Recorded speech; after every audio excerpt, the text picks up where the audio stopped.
Kaži mi, evo, pošto držiš već knjigu u ruci, kako se, evo, za naše gledalce, kako se zove ovaj papir? Da. Sa strane. Ovo je marmorirani papir, marmorirana hartija i ona je verna pratilja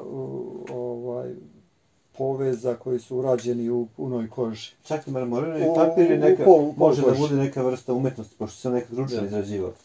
Pa tad se ručno, pa i sad se, ja također radim ručno marmoriranu hartiju.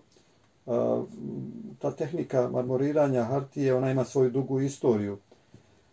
Pominje se negdje u 5. 6. veku u nekim kineskim letopisima. Posle je ta tehnika putem svile došla u Persiju, gdje se pominje pod imenom Abru, pa onda negdje u 14. 15. veku također pominje se u Turskoj pod imenom Ebru.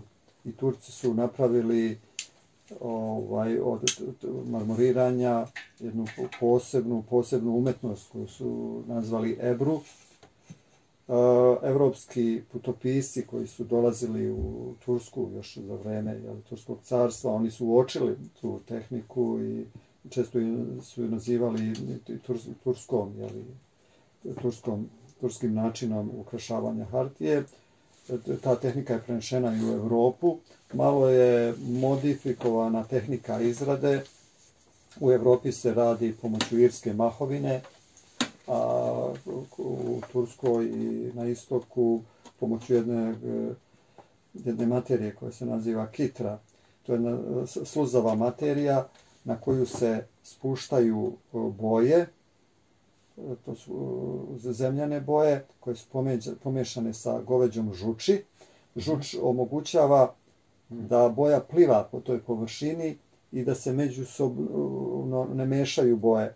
Ta žuč je toliko važna, recimo da je jedan mađarski pisac napisao knjigu Mein Kampf mit Ochs Gal, moj život sa Moja borba moja borba, da, sa goveđom žuči. Sa goveđom žuči.